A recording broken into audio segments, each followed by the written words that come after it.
Today, we're diving into the paradox of an actor who managed to achieve global fame by basically perfecting the art of disappearing. It's a great topic. We're talking about Christian Bale, the cinematic shapeshifter whose, most famous tool, his physical transformation, was actually this profound commitment designed to achieve ultimate anonymity. Right. He's arguably the most dedicated performer of his generation, and you recognize him by his lack of a consistent appearance. Exactly. It's a fantastic place for a deep dive, because when you look at the stack of material, his career isn't. Well, it's not a straightforward story. It's more of a psychological puzzle. So what's our mission today? Our mission is to really understand the key milestones that built this reputation for, versatility and just unparalleled physical dedication. We're going from his unexpected start in Hollywood all the way to his current status. Where multiple critics have called him one of the greatest actors of the 21st century. That's the one. So we're going straight to the core of what makes Christian Bale tick.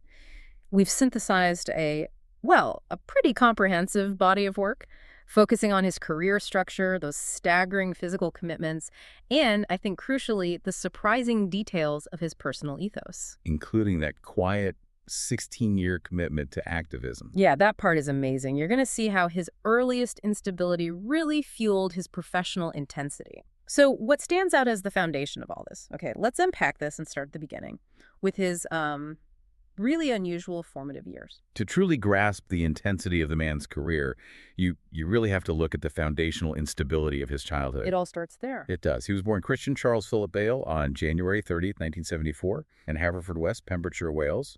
But to English parents... And that's an important distinction for him, right? It's an immediate signal of a complex identity. He's always been very specific on this point, stating explicitly, "I was born in Wales, but I'm not Welsh. I'm English." That distinction is so telling. It suggests this early awareness of belonging and not belonging. Absolutely. And when you look at his family structure, the rootlessness makes perfect sense. His mother, Jenny James, was a professional circus performer. The circus performer. Yep. And his father, David Bale, was an entrepreneur and an activist. So you have two professions that are, inherently nomadic. They're always on the move. Precisely. And that family structure meant constant motion. The family left Wales when he was only 2 years old. Only 2. Yeah. And he estimates he lived in a staggering 15 towns by the time he reached age 15. Wow. 15 moves in 15 years. Think about that. That's essentially a new identity, a new school, a new circle of friends every single year. Imagine the cumulative psychological effect of that on a kid. He must have been a natural-born shapeshifter just to survive socially. He had to be. And he confirmed this connection himself. He described those frequent relocations as being driven by necessity rather than choice. And he openly acknowledged that this instability had a major influence on his career selection. So he chose the one job where you don't have a stable identity. The one profession where a stable identity is not only actively avoided, but is, actually penalized. He found stability in the chaos of constant transformation. That is a profound psychological framework for a career. To realize that the solution to his childhood rootlessness was to just choose the most rootless job imaginable. And there's more. Adding to this already artistic background, the sources reveal some surprising family connections that really underscore the performance DNA in him. Oh, right, like the ballet. He trained in ballet as a child, and one of his grandfathers was a comedian, while the other was actually a stand-in for John Wayne. So you've got this mix of high art grace with, blue-collar Hollywood grit right in his bloodline.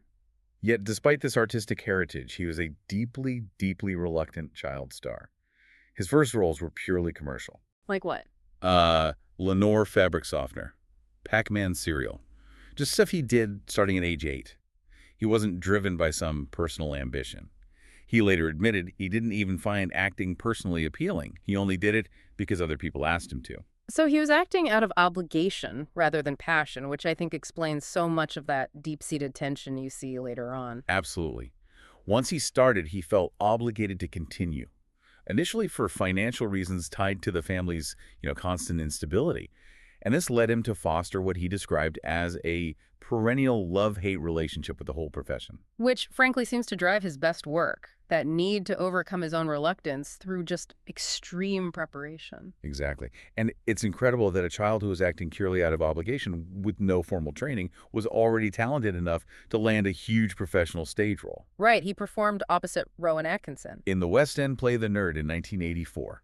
That's a seriously high-pressure environment for a 10-year-old. And that stage work is what led directly to the seismic event of his early career. The breakthrough, Empire of the Sun. Steven Spielberg's 1987 war epic. He was only 13.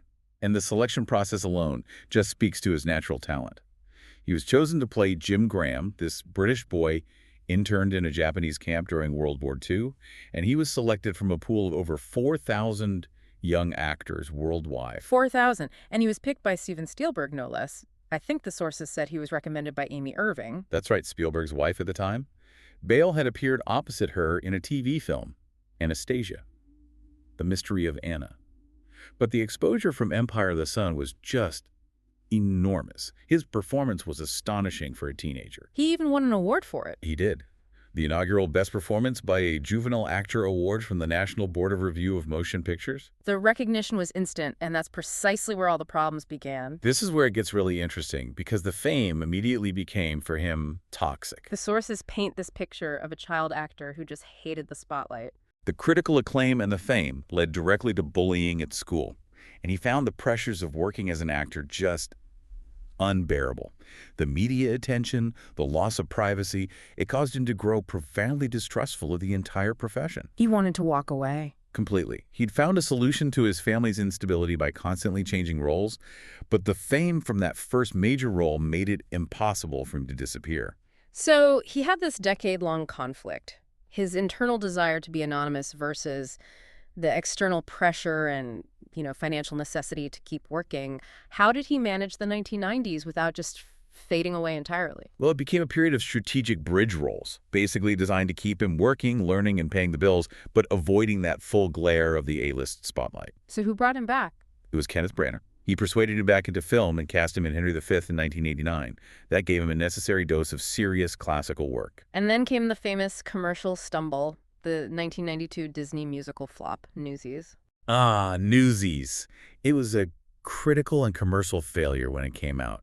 It was such a bizarre moment in his career. Christian Bale, the reluctant singing and dancing newsboy. But what's interesting is that even in that failure, his commitment was still noted. It was. Retrospect has highlighted that the authentic cracks and imperfections in his voice during the song Santa Fe were actually found to be charming and perfectly suited to the character's raw emotion.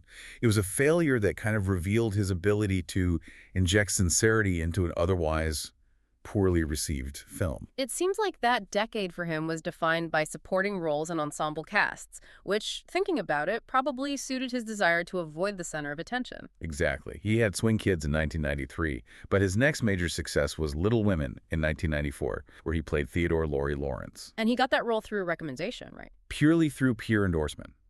Winona Ryder, his co-star, actively recommended him. The film was a critical and commercial success, and Ryder specifically praised his ability to capture the complex, romantic, and slightly tragic nature of Laurie. He also continued his voice work, lending his talents as Thomas to the 1995 Disney animated film Pocahontas, which received, let's say, mixed critical reception. Right. And the 90s closed with a variety of supporting parts, like A Midsummer Night's Dream in '99. It's so clear he was learning the craft in these diverse environments, from period dramas to musicals to animation, but he never really captured that massive star status he was actively fleeing. He spent a full decade just learning the mechanics of his profession, navigating the industry, and maintaining that footing despite his initial rejection of the limelight. But that whole era ends right around the year 2000. And that's when he seems to have made a conscious decision. A huge one. Ugh. If he couldn't avoid the spotlight, he would seize control of his identity by completely eradicating it through extreme character immersion. This is where he turns instability into his operating principle. It sounds like he needed a role that was repellent, something that required a complete break from the reluctant teen idol or romantic lead persona to truly find his identity in the industry. Was American Psycho that necessary collision point? It absolutely was. Yeah. This period, from 2000 to 2004, is what defines his reputation as the shapeshifter. And it starts with American Psycho in 2000, adapting Bret Easton Ellis's very controversial novel. A film that required him to embrace total moral vacuity. Exactly. And he almost missed it entirely. The controversy surrounding the casting of Patrick Bateman really highlights his early struggle for recognition, even with his talent. What happened there? The director, Mary Harron, was adamant that Bale was the right choice. But the studio, Lionsgate, they tried to force her hand. They momentarily replaced him with Leonardo DiCaprio and brought in Oliver Stone to direct. A classic Hollywood power play. Total power play. Bale and Harron were only brought back after DiCaprio and Stone exited the project. And that early struggle for validation likely just reinforced his need to prove his commitment beyond what was on the page. And his preparation for Patrick Bateman set the bar for the physical and psychological commitment he would become infamous for. This wasn't just physical training. This was assimilation into a specific, horrifying type of aesthetic narcissist. It was total transformation into a specimen. For months, he meticulously exercised and tanned to achieve Bateman's chiseled, airbrushed physique. But the most insightful detail about his commitment to the character's mindset was the decision to have his teeth capped. Wait, he got his teeth modified for a movie role. That's next-level physical alteration. Yes. He did it specifically to assimilate to the character's narcissistic nature. Bateman is obsessed with flawless physical presentation. Everything must be immaculate, perfect, slightly inhuman. And so Bale believed his smile needed to reflect that chilling obsession. Exactly. To cement the character's vanity. It's a commitment that transcends weight gain or loss. It's structural and aesthetic. That detail alone speaks volumes about the depth of his dive. The resulting performance was heralded by critics, even those who disliked the source material. Roger Ebert, for instance, called Bale heroic in the way he allows the character to leap joyfully into despicability. He said, "There is no instinct for self-preservation here, and that is one mark of a good actor." The film firmly established him as a leading man and developed this lasting cult following. Unfortunately, the immediate follow-up was a bit of a slump, proving that intensity alone doesn't guarantee success. No, it doesn't. The 4 years following American Psycho saw a string of critical and commercial failures. Shaft, Captain Corelli's Mandolin, where he played a humane Greek fisherman, which was a nice change from a serial killer. A bit of whiplash there. For sure. And then 2002 films, the post-apocalyptic dragon movie Reign of Fire, and the sci-fi actioner Equilibrium. I remember Reign of Fire, poorly received, and the sources note he had reservations about all the CGI, which was a common complaint back then. Equilibrium, though, introduced the infamous fictional martial art known as gun kata. It did, but it was widely seen as a period of commercially mediocre fare, even if he was still committed to the roles. And that decline, that feeling of artistic compromise after the high of American Psycho, is what led directly to his most radical, career-defining commitment. Which he undertook specifically because the script interested him so deeply. This is, of course, The Machinist in 2004. This is the transformation that defined him. He starred as Trevor Resnick, the insomnia-ridden character whose script description explicitly called him a walking skeleton, and Bale took that literally and dangerously. Just pause on this for a second, because the extremes here are almost unbelievable. To lose 63 pounds, that's 29 kilograms, he brought his weight down to only 121 pounds, or 55 kilograms. And the diet was insane. It started with him consuming cigarettes and whiskey. Cigarettes and whiskey as a weight loss regimen. That is just horrifying.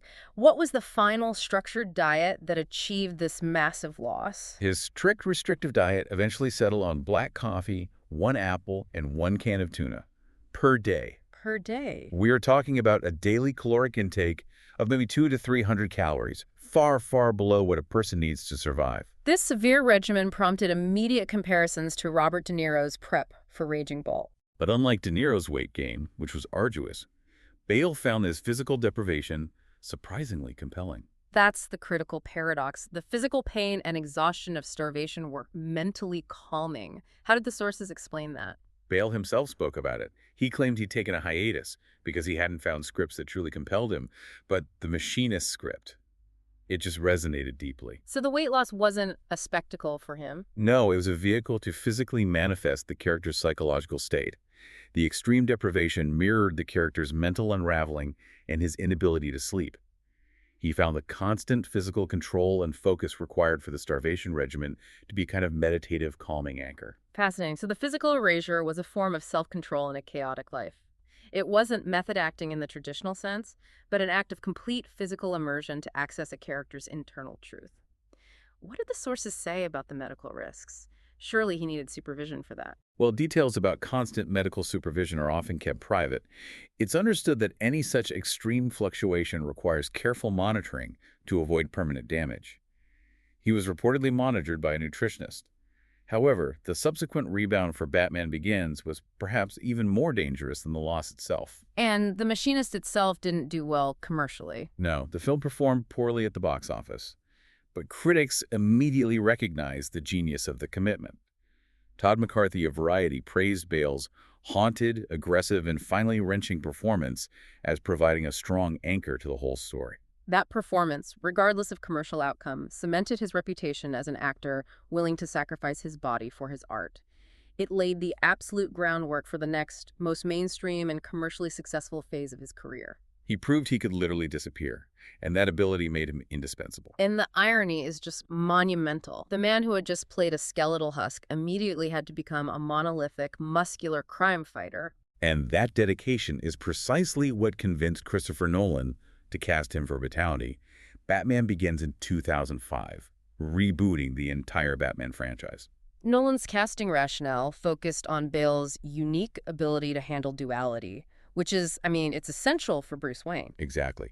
Nolan cast the then relatively unknown Bale because he had, in his words, exactly the balance of darkness and light necessary to portray both the troubled playboy Bruce Wayne and the vengeful, focused Batman. But the physical challenge was immense and, arguably riskier than The Machinist. Yeah, for sure. Wait, let's just pause on that. To go from an apple a day to consuming the caloric equivalent of a bodybuilder all in under 12 months. When you look at his filmography, you're not seeing a career, you're seeing a medical miracle. It's a shocking physical whiplash. He had to regain the 63 pounds he had lost and then pack on significant muscle mass, ultimately weighing in at 220 pounds. That's 100 kilograms.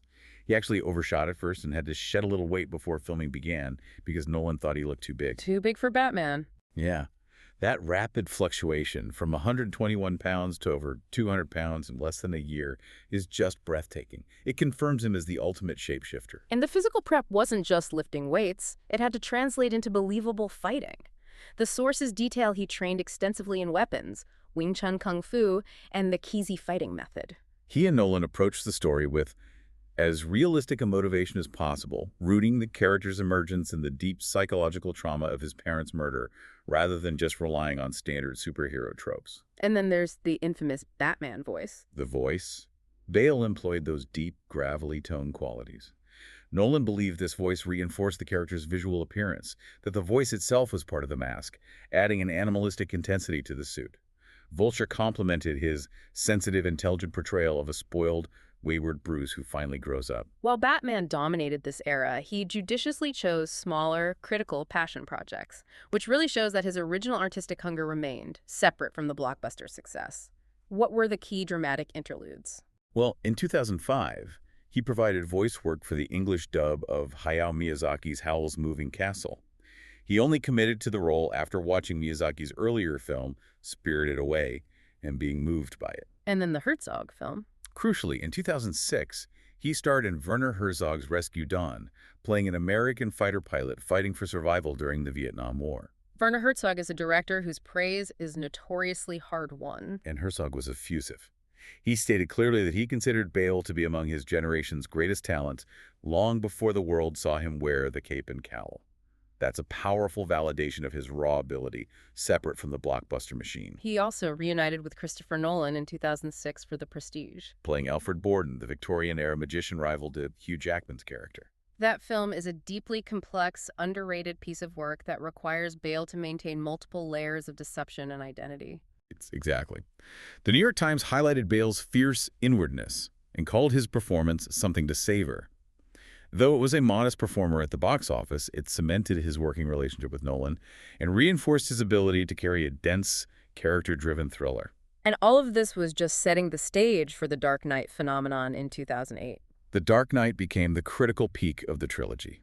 It achieved blockbuster status and critical legitimacy at the same time. It became only the fourth film at the time to gross over $1 billion worldwide. It did, and critics widely regard it as the best superhero film ever made. Bale's commitment was visible on screen. He did many of his own stunts, famously standing on the roof of the Sears Tower in Chicago. But this intense immersion had a very public fallout right around this time. The on-set tirade. During the filming of Terminator Salvation, this incident is essential to understanding the dichotomy of Christian Bale. It was a huge media scandal when that audio recording was leaked. The incident occurred in July 2008. The recording captured him directing profanities and threats at the cinematographer Shane Hurlbut, who walked onto the set during a crucial emotional scene. Bale's intensity was at a boiling point. He threatened to quit the film if Hurlbut wasn't fired immediately. But if dedication is the defense for that behavior, doesn't that make the intensity itself a liability? Where do the sources draw the line between artistic commitment and just being unprofessional? That's the critical question the industry faced. Interestingly, several colleagues in the film industry immediately defended him, attributing the extreme outburst directly to his overwhelming dedication to the craft and his total immersion in the role. The argument was that his level of focus is so high that any disruption feels like a violation of the character's integrity. That was the argument. He did publicly apologize in February 2009, calling the outburst inexcusable and his behavior way out of order, and he confirmed he had made amends with Hurlbut. But the incident solidified his reputation as a tortured, intensely focused artist who struggles with the boundaries between himself and his work. And ironically, that intensity didn't save the film. Terminator Salvation received tepid reviews, and Bale later admitted he knew during production that it wouldn't revitalize the franchise as he hoped. He asserted he would not work with director McGann again. The only way to counter a public scandal and a critical flop is with undeniable artistic triumph, which he achieved just 1 year later with The Fighter in 2010. Another role, another radical transformation. He lost 30 pounds, or 14 kilograms, to play Dickie Eklund, the drug-addicted boxer and trainer to his half-brother, Mickey Ward. And this wasn't just about weight loss, though. It was about character nuance. Not at all. He had to walk a very fine line, portraying addiction and tragedy while maintaining the essential charm that kept the family tethered to Dickie. You brought humor to it. He incorporated humor and manic energy into the characterization, balancing Eklund's tragic condition with his relentless optimism and swagger. The performance was universally hailed, described as shrewdly observed, physically precise, and psychologically acute. And this commitment paid off handsomely. It did. It netted him the Academy Award and the Golden Globe for Best Supporting Actor. He had turned the post-scandal era into his golden age as Acclaim. He wrapped up this defining decade by completing his trilogy with The Dark Knight Rises in 2012. The final installment was another massive success, surpassing The Dark Knight to become the 11th film in history to gross over $1 billion worldwide. Bale played Batman as a remorseful recluse in poor mental and physical health, having given up the mantle. And the trilogy is consistently ranked as the best portrayal of Batman on film, demonstrating that critical longevity. It is. And immediately after the Aurora mass shooting that occurred at a midnight showing, he displayed that quiet, non-performance dedication to humanity. Right. He and his wife visited survivors and first responders at the medical center of Aurora, providing support without any media fanfare. It's the dichotomy of the man, the chaos and intensity on set, immediately followed by the quiet grace and commitment to human decency in the face of real tragedy. But despite the monumental success of the trilogy, Bale's own self-assessment speaks volumes about his artistic standard. He expressed recurring dissatisfaction with his work, saying he didn't quite nail his part and that he didn't quite manage what he had hoped to achieve as Batman. It's never enough for him. The search for the perfect vanishing act continues, and it's a standard so high that no amount of box office success or critical praise can satisfy it. His quest for complete disappearance defined the next phase of his career. This period, following his retirement from the Batsuit, saw Bale dive headfirst back into radical non-superhero roles, proving his commitment to transformation was not dependent on franchise expectations. And it started right away. Immediately, director Scott Cooper recognized this, rewriting the script for Out of the Furnace in 2013 with Bale in mind, asserting he would not proceed without the actor's involvement. It was a strong, character-driven beginning to the next phase. And then came perhaps his most physically painful transformation, which wasn't about skeletal deprivation or muscle gain, but about volume, posture, and internal structure. American Hustle. This transformation was a complete change of physical presentation. To play con artist Irving Rosenfeld, he gained a massive 43 pounds, he shaved part of his head, and most incredibly, adopted a specific, profound, slouched posture. And this wasn't just cosmetic. Not at all. This posture actually reduced his height by 3 inches, and the chronic stress it put on his spine resulted in him suffering a herniated disc. He literally changed his bone structure and suffered a debilitating injury just from the way he held himself for the role. That is dedication bordering on a physiological experiment. It illustrates the physical risks he accepts for character integrity, treating his body as clay for the role. And this transformation was so thorough that the sources confirm a fantastic anecdote. With Robert De Niro. Robert De Niro, who had an uncredited cameo in the film, did not recognize Bale upon introduction. Bale earned nominations for the Academy Award and Golden Globes for this work, but the cost was a long-term injury. Following American Hustle, he moved into a sequence of political and historical roles, some of which attracted immediate public controversy, particularly Exodus, Gods and Kings in 2014, where he played Moses. That film faced accusations of whitewashing due to the casting of Caucasian actors in Middle Eastern roles. Bale cited director Ridley Scott's candor regarding financing needs as a practical reason for the casting decisions, a reminder that even the most committed actors are part of a massive commercial system. And the film was critically mixed. Very mixed, with one reviewer calling Bale's performance apathetic, which is a rare and piercing critique for an actor known for fierce commitment. He then moved to a completely different, almost spiritual type of filmmaking, working with Terrence Malick on Knight of Cups in 2015. And Malick's process played directly into Bale's skill set for spontaneous immersion and anonymity.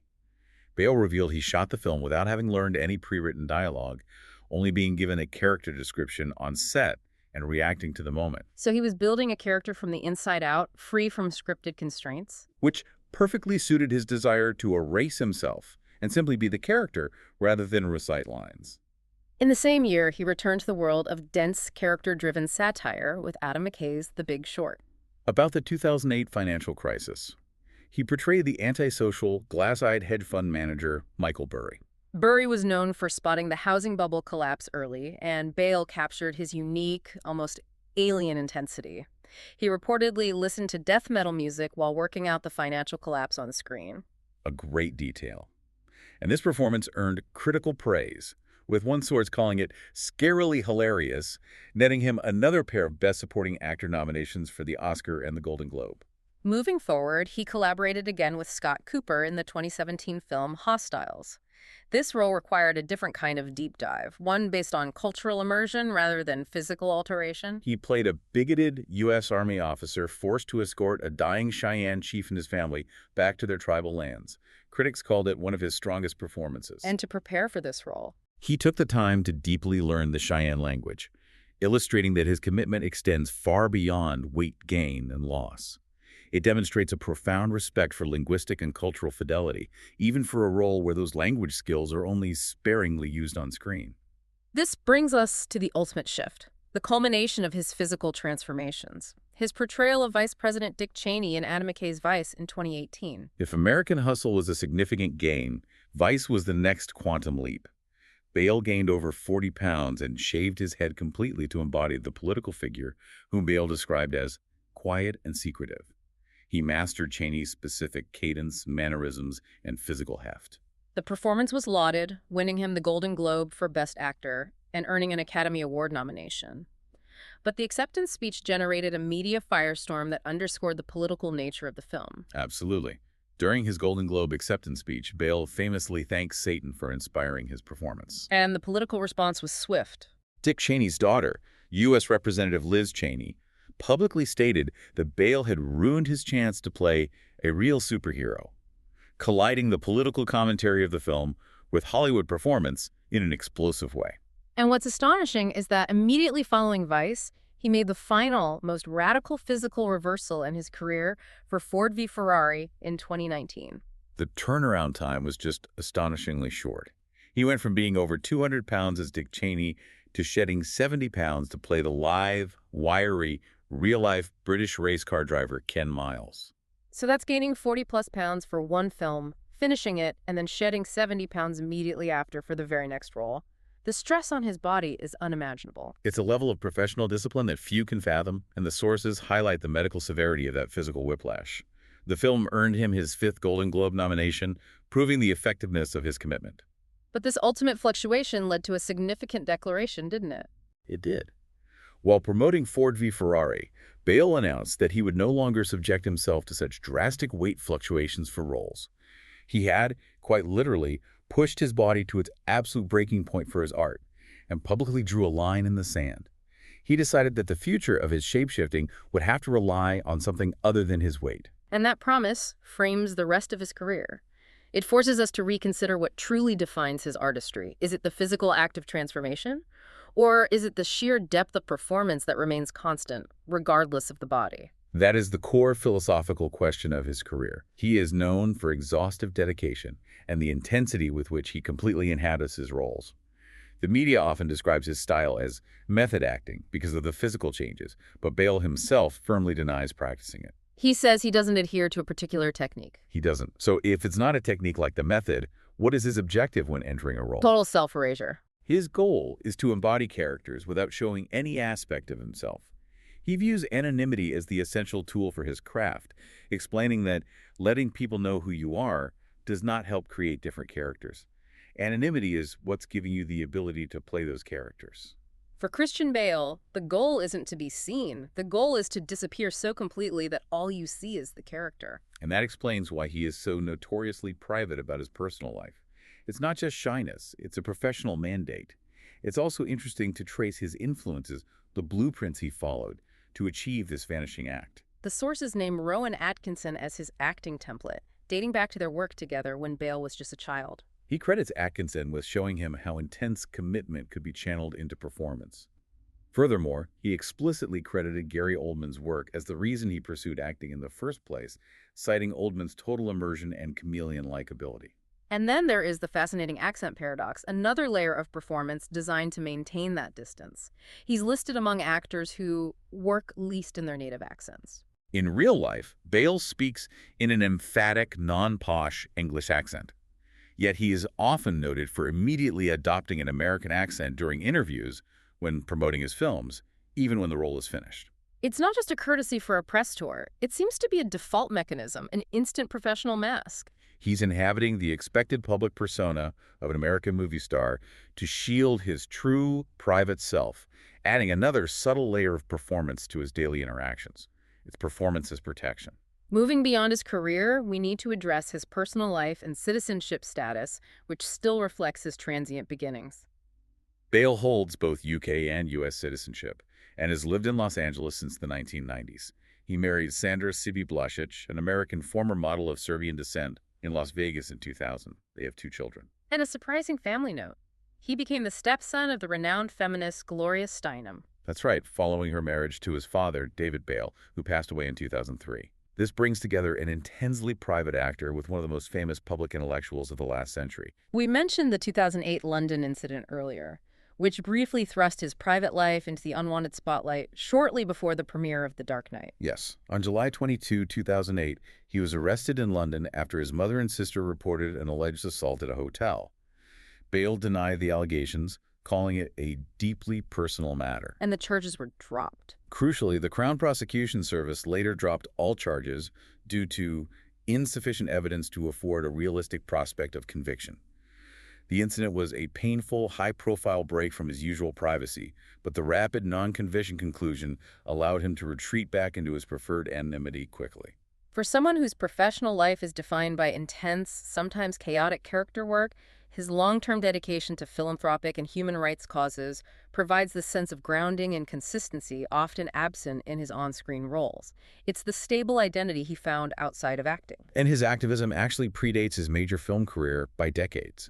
He became a vegetarian at age 7 after reading Charlotte's Web. Although he later admitted he was in and out of vegetarianism. He did. But he remains a strong animal rights activist, supporting organizations like Greenpeace and the Dian Fossey Gorilla Fund. But his human rights activism is truly hands-on, specifically concerning the Chinese dissident Chen Guangcheng. This wasn't just a donation, it was a physical risk. That's right. While promoting The Flowers of War in 2011, Bale, accompanied by a CNN crew, attempted to visit Chen Guangcheng, a confined, blind, barefoot lawyer, in a remote village in eastern China. And he was confronted by guards. At a checkpoint, yeah. He physically scuffled with them and was forced to retreat. This was an act of personal bravery, intentionally putting himself in harm's way for a cause. He later met Chen in 2012 after Chen fled to the U.S. and voiced his story in an Amnesty International podcast. It shows a sustained, practical commitment. His most incredible sustained commitment, however, seems to be his work with foster children, which, if we connect it back to Section 1, is directly related to his childhood instability. This is perhaps the most defining long-term role of his life. A 16-year project focused on creating stability for children who desperately need it. Bale's the co-founder of Together California, An organization dedicated to building a foster care village in Palmdale, California, with the core humanitarian mission of ensuring foster siblings are kept together. that is profound. And the sources outline the impressive scale of this long-term project. It's massive. Construction began in February 2024 on the $22 million village. What's it going to include? It will include 12 homes built to be permanent, stable structures, a 7,000 square foot community center, and transitional housing specifically designed for older youth phasing out of the foster system. And when does it open?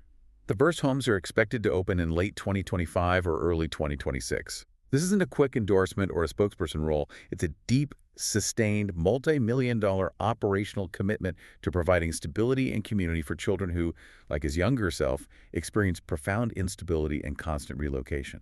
It truly brings his life story full circle. He transforms his unstable, transient childhood experience into a commitment to providing a stable, communal, and permanent home for others. The man who disappears into every role is spending 16 years building a place where kids can finally stay put. If you look at Christian Bale's entire journey, from the bullied child actor who wanted to quit, through that painful period of commercial decline, the radical physical commitments of the machinist in Vice, and finally emerging as a globally acclaimed star and a dedicated activist, there is a clear through line: control. He uses extremity, whether it's the intense weight loss, the physical bulk, the perfected accent, or the strategic anonymity as a camouflage. He achieves the goal of becoming anonymous through his performances. The deeper he dives into the character, the more Christian Bale disappears, allowing the art to shine unencumbered by his celebrity. The ultimate lesson in transformation is this: his most extreme efforts were deployed not to showcase himself, but to achieve a state of complete absence, enabling the character to be authentic. And this professional commitment is mirrored by a 16-year operational dedication to a very personal humanitarian project aimed at solving the instability that defined his own formative years. That's powerful. We've established that his complex relationship with anonymity, the need to vanish, to truly act, defined his greatest successes. Now that he has publicly sworn off the drastic weight fluctuations, having said he's done with gaining and losing weight for roles, this raises an important question for you, the listener, to mull over. Will his ability to completely vanish into a role, the hallmark of his artistry, be fundamentally impacted? Or is the ultimate depth of transformation rooted solely in the performance and psychological mastery, separate from the temporary physical sacrifices? His next transformation, playing Frankenstein's monster, is already on the horizon. It will be the test of whether the shapeshifter can still fully vanish using only the tools of his craft. It's the next evolution of the shapeshifter. Thank you for joining us for this deep dive. We'll see you next time.